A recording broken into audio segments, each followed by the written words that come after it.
Je suis Amandine Viau, directrice adjointe de l'association Adopte une asso. Adopte une asso, on est une association lyonnaise, ça fait 3 ans et demi qu'on existe. Et en fait, on est parti d'un constat assez simple au départ, de se dire le bénévolat, ça fait du bien à soi-même en tant que bénévole. C'est quelque chose que partagent tous les bénévoles et pour plein de raisons. On sort de chez soi, on apprend des choses, on se sent utile, on rencontre des gens. Donc le bénévolat fait du bien aux bénévoles. Et donc pourquoi on ne le propose pas à des personnes qui sont d'habitude souvent bénéficiaires d'associations, qui sont en fait toujours aidées par les autres ou par des associations et qui n'ont pas l'occasion elles-mêmes d'aider d'autres personnes, de se sentir utiles. C'est comme ça qu'est né Adopte une asso, pour accompagner des personnes qui sont plutôt en situation de fragilité et leur permettre de devenir bénévoles à leur tour pour s'insérer socialement.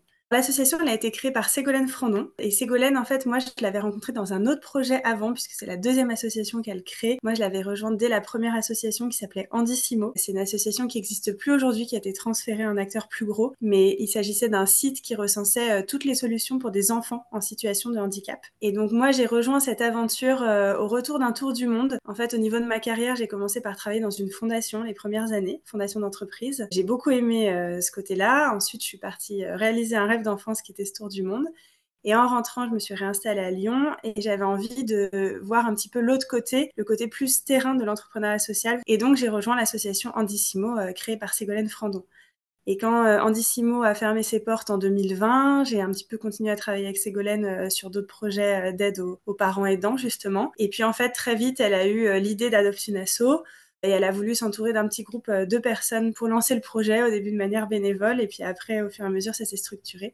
Et du coup, j'ai assez vite fait partie de l'aventure. Aujourd'hui, on a 4 programmes. On accompagne des personnes en situation de handicap, tout handicap confondu, beaucoup handicap psychique, parce qu'on se rend compte que le bénévolat, c'est un vrai plus dans le parcours de réhabilitation sociale. On accompagne aussi des migrants ou des nouveaux arrivants, des personnes en fait qui sont arrivées en France et qui n'ont pas de droit au travail, qui ont beaucoup de temps dans leur journée, qui ont souvent une envie de s'insérer, de pratiquer le français, donc pour qui le bénévolat, c'est un outil d'insertion. On accompagne des personnes très éloignées de l'emploi, qui sont au RSA depuis plusieurs années, au chômage, et pour qui on pense que le bénévolat, ça peut être vraiment un tremplin vers une reprise dans un parcours de recherche d'emploi. En fait, c'est des personnes qui sont tellement éloignées qu'elles ont déjà besoin de reprendre confiance en elles, reprendre un certain rythme pour ensuite se lancer dans une recherche d'emploi. Et puis aussi, on a un programme avec les jeunes, plutôt issus de quartiers prioritaires, où là, on est plutôt sur de la sensibilisation, la découverte à ce que c'est l'engagement, à être un citoyen engagé, à ce que c'est le bénévolat, le rôle des associations, etc. On en a beaucoup des belles histoires parce qu'aujourd'hui on accompagne presque 250 personnes par an, mais effectivement il y en a qui nous marquent plus que d'autres. Moi je pense notamment à Farid. Donc Farid on l'a rencontré lors d'un atelier qu'on a fait au sein d'un SAMSA. Le SAMSA, c'est une structure dans le handicap psychique qui s'occupe de tout le parcours de réhabilitation sociale de personnes qui ont des troubles psychiques. Donc ça va être un lieu où il y a aussi bien des infirmières, des psychologues, des assistantes sociales, etc. Et c'est des personnes assez autonomes qui vivent à domicile et qui viennent là pour être suivies. Et on est venu animer un atelier pour parler de bénévolat. Généralement, c'est comme ça qu'on source les personnes qu'on va accompagner. Ça commence par un atelier de sensibilisation. On utilise des cartes photolangage, on montre ce que c'est le bénévolat, l'étendue des possibles qui existent sur Lyon. Donc Farid, on l'a rencontré à cet atelier et il avait déjà eu un témoignage très touchant lors de l'atelier sur la stigmatisation, sur les choses qu'on avait pu lui dire dans sa vie qui n'étaient pas faciles par rapport à sa maladie. Donc oui, il nous avait marqué déjà lors de l'atelier. Et ensuite, suite à l'atelier, on demande aux personnes qui ont envie de concrètement trouver une mission de bénévolat avec nous. Et là, il commence un parcours d'accompagnement individuel. Donc en fait, Farid, on l'a revu pour un entretien, où là vraiment on redéfinit ses envies, ses contraintes, etc. Et ensuite, on commence à faire des recherches, à lui faire rencontrer des associations, à lui faire tester des missions. L'idée, c'est qu'on trouve quelque chose, généralement on est plutôt sur du bénévolat régulier, ça dépend, mais on essaye. Donc il trouve une mission où après il se sent assez à l'aise pour y aller seul. Et c'est ce qui s'est passé. Aujourd'hui, Farid, il est bénévole très régulier à la Banque alimentaire du Rhône. Il va une fois par semaine et là il est en plan pour y aller 2 fois. Et en fait, la Banque alimentaire nous a dit récemment que c'était devenu un pilier au sein des bénévoles. Donc c'est vraiment voilà, un bénévole qui compte pour eux. Son histoire, elle a été très jolie aussi parce que la mission s'est vraiment construite avec lui. Au début, il y allait, il a fallu réajuster des choses. Il n'était pas forcément à l'aise pour rester le midi. Voilà, maintenant, il reste la journée complète. Il est très épanoui. La fin du parcours d'accompagnement, c'est un moment de valorisation, de bilan qu'on fait avec la personne accompagnée. Et on remet aussi un diplôme du bénévolat. Et on a eu de la chance de faire 2 années de suite une remise des diplômes au sein de l'Hôtel de Ville de Lyon, donc dans un cadre exceptionnel, dans les grands salons, où on a pu accueillir beaucoup de personnes. C'était un moment assez émouvant pour tout le monde. Et certains, comme Farid, ont pris la parole en tremblant parce que il est très timide, donc vraiment il tremblait physiquement. Mais il avait préparé un témoignage incroyable sur l'apport du bénévolat et en quoi ça l'avait transformé finalement. Donc ouais, Farid, c'est vraiment une belle histoire qui retrace un peu tout le parcours. Et puis maintenant, il est autonome, bien sûr, et c'est lui qui gère son bénévolat avec la banque alimentaire. Donc au niveau des étapes d'accompagnement, donc ça démarre par l'atelier au début, ensuite il y a l'entretien individuel où on définit vraiment ce qu'on va faire ensemble, on vérifie la motivation, enfin que voilà, ça vaut le coup qu'on accompagne la personne. Et ensuite il y a les recherches de mission, et effectivement c'est là où on va commencer à contacter des associations pour leur parler du projet. Aujourd'hui, comme ça fait 3 ans et demi qu'on existe, on a quand même beaucoup d'associations qui nous connaissent ou avec lesquelles on travaille souvent. Donc, par exemple, la Banque Alimentaire, dont je parlais juste avant.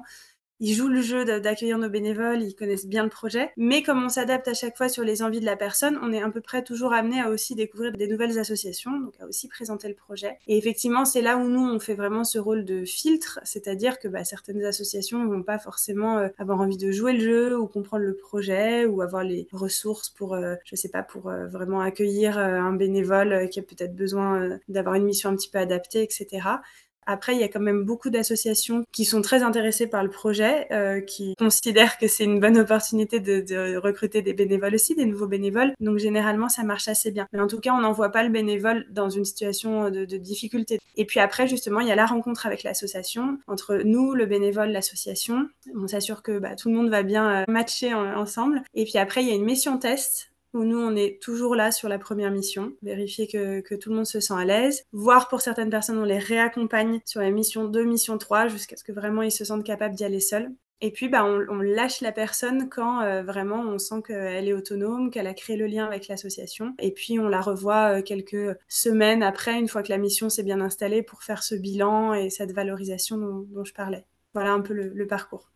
Comme je disais tout à l'heure, déjà la plupart des associations qu'on contacte sont partantes pour ce projet. Après, on se rend compte que c'est aussi un certain effort pour les associations et qu'il y a pas mal de challenges derrière, notamment des challenges de régularité, de prévenir quand il y a des absences. Voilà, c'est des choses plus difficiles à mettre en place pour certaines personnes. Après, justement, on avait voulu faire témoigner ces associations-là et moi, j'avais trouvé, il y avait un témoignage qui était très intéressant d'un jardin partagé qui s'appelle l'Oasis de Gerland et où il disait que lui, vraiment, il avait vu ça comme une opportunité d'innover au sein des missions qu'il proposait.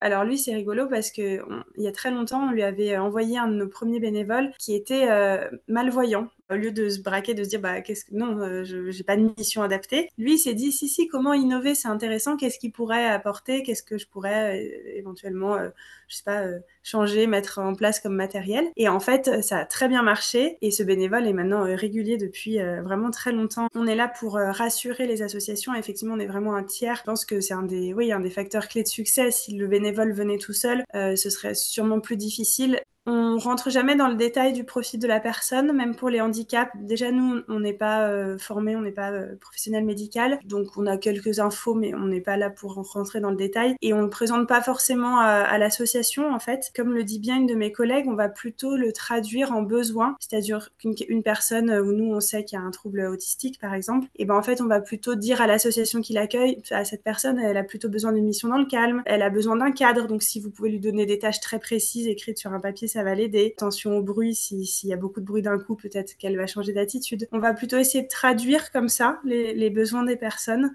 Voilà, c'est des petits trucs et astuces comme ça. Donc aujourd'hui, on a plusieurs briques dans le modèle économique. La brique principale, ça reste des subventions privées, donc des subventions de fondations d'entreprises, des caisses de retraite, notamment dans le programme handicap. Donc ça, c'est des fonds qu'on doit aller chercher chaque année en répondant à des appels à projets. On a aussi des fonds publics. Donc là, on a un soutien de la ville de Lyon, de la métropole notamment.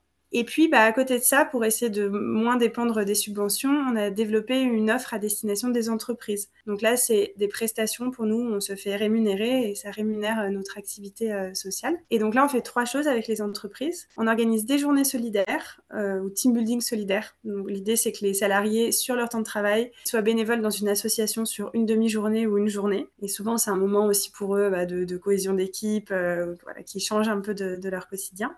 La deuxième chose qu'on fait, qu'on a créée, c'est les pauses bénévolat. Donc ça, c'est l'idée de se dire, entre midi et deux dans son entreprise, parfois on fait des cours de yoga. Là, c'est la même chose, on va aller faire du bénévolat parce que ça nous fait du bien. Et on propose des petites actions concrètes, type écrire des cartes de vœux pour des personnes âgées isolées pendant les fêtes, fabriquer des marque-pages qui sont distribués par une association de bibliothécaires d'hôpitaux. Voilà, ce genre de choses concrètes, manuelles, qu'on peut faire sur le lieu de travail des salariés. Et puis la troisième chose, qui s'appelle la fresque de la solidarité. C'est un format assez ludique qui dure 2h30 en groupe d'une quinzaine de personnes. Et l'idée, c'est qu'on sensibilise à toutes les formes d'engagement possibles, dont le bénévolat, avec plein de petits exercices, oui, assez ludiques, des quiz, des cartes, etc. Et il y a aussi toute une partie assez importante qui est comment je peux m'engager via mon entreprise.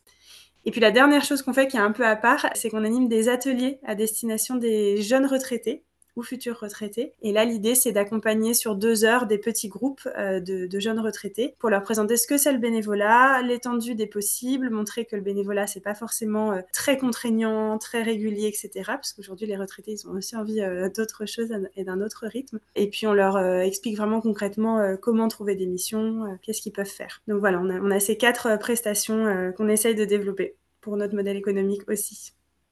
D'un point de vue personnel, effectivement, moi j'ai quand même mis un pied dans plein de milieux que je connaissais pas. J'étais pas forcément allée au cœur des établissements pour personnes handicapées. J'étais jamais allée dans des foyers d'hébergement d'urgence. J'avais jamais travaillé avec des associations qui accueillent des personnes qui vivent dans la rue. Donc on fait face quand même à des grandes fragilités de vie. Nous, on est là pour leur apporter quelque chose de très, oui, de très optimistes dans leur quotidien. Et puis, du coup, on fait face à des gens qui ont vraiment envie de donner de leur temps, qui sont hyper motivés. Je trouve que c'est une leçon de vie énorme quand même, des femmes qui sont dans des foyers d'hébergement d'urgence, qui vont aller faire des collectes pour les Restos du Cœur, travailler dans l'aide alimentaire alors qu'elles-mêmes sont bénéficiaires. On a déjà accompagné aussi des jeunes, des maraudes jeunes d'Alinéa, c'est des jeunes qui vivent dans la rue et qui étaient bénévoles dans plein d'assauts. Et je me disais, mais c'est incroyable. Enfin, on n'imagine pas ça. Si on voit des gens qui vivent dans la rue, on va pas se dire, ah bah, en fait, si, ils ont cette envie, ces compétences d'aller eux-mêmes aider d'autres personnes. En fait, c'est ça finalement. Je pense que ce projet, c'est enlever les étiquettes, c'est que ces personnes-là, bah, elles deviennent bénévoles dans une asso. Et Farid, il est bénévole à la banque alimentaire. Et on s'en fiche d'où il vient et s'il a un handicap, si, etc. Il est là pour s'investir, pour aider les autres, pour faire du bien aux autres, comme il dit. Alors, il se fait du bien aussi à lui-même sûrement, mais c'est aussi pour faire du bien aux autres. Et donc, je pense, ouais, c'est cette idée d'enlever les étiquettes, d'enlever les préjugés que je trouve jolie et que je vois très sincèrement dans le quotidien, quoi.